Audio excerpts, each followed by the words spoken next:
Hello viewers, Zahurul হক জয় বলছি। WordPress সিরিজের আজকের এই টিউটোরিয়ালে আমরা দেখব যে আপনার ডোমেইন কেনার পরে যে cPanelটা থাকে সেই cPanelএর পাসওয়ার্ড কিভাবে চেঞ্জ করতে হয়। তো আমি আমার ডোমেইনে ঢুকছি। এটা হচ্ছে আমাদের ডোমেইন। এই ডোমেইনের cPanelএ যেতে গেলে এর সাথে স্ল্যাশ দিয়ে আপনি cPanel লিখবেন। ওকে, cPanel লেখার পরে আপনার cPanelএর পেজে চলে আসবে। এখানে আপনি ইউজার নেমটা দিবেন, পাসওয়ার্ডটা দিবেন, দিয়ে লগইনে ক্লিক করবেন। ক্লিক করার পর এখানে আমাদের যে ইউজার নেম আছে এখানে ক্লিক করব। এখান থেকে পাসওয়ার্ড অ্যান্ড সিকিউরিটি এটাতে ক্লিক করতে পারি।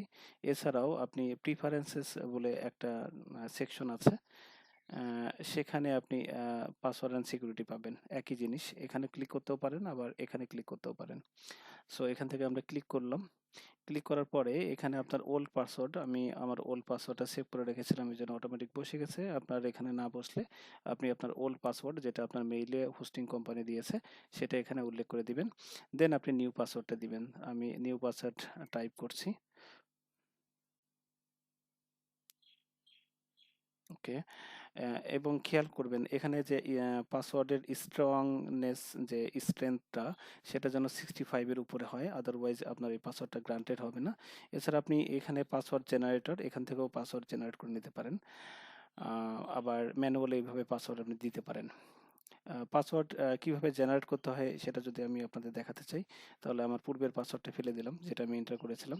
জাস্ট পাসওয়ার্ড জেনারেটরে ক্লিক করব। এই যে পাসওয়ার্ডটা দেখতে পাচ্ছেন, এখানে জেনারেটে ক্লিক করবেন। জেনারেটে ক্লিক করলে বারবার যতবার ক্লিক করবেন ততবার নতুন করে পাসওয়ার্ড ক্রিয়েট হবে, জেনারেট হবে। সো যেটা আপনার পছন্দ হয়, আমার যদি মনে হয় যে এই পাসওয়ার্ডটা পছন্দ হলো, সো এই পাসওয়ার্ডটা রেখে আমি জাস্ট এখানে আই হ্যাভ কপিড এই টিক চিহ্নতে টিপ দিব, এবং এটা ইউজ পাসওয়ার্ডে ক্লিক করলে এই দুটো ঘর এটা ফিল আপ হবে। এবং এটার স্ট্রংনেস দেখছেন যে 100-র মধ্যে 100। সো আমি অত হার্ড পাসওয়ার্ড দিতে চাচ্ছি না, আমি ম্যানুয়ালি একটা পাসওয়ার্ড দিতে চাচ্ছি। সো আমি সেই পাসওয়ার্ডটা ইউজ করলাম। ওকে, আর আপনি যে পাসওয়ার্ডটা দিবেন অবশ্যই সেটা লিখে রাখার চেষ্টা করবেন, কারণ মানুষ মাত্রই ভুল, ভুল হতেই পারে। ওকে, আমি যে পাসওয়ার্ডটা ম্যানুয়াল দিলাম সেটার স্ট্রংনেস 69। এটার স্ট্রংনেস যেন অবশ্যই 65-এর উপরে হয়, আদারওয়াইজ কাজ করবে না। দেন এখান থেকে চেঞ্জ ইওর পাসওয়ার্ডে আমরা ক্লিক করব।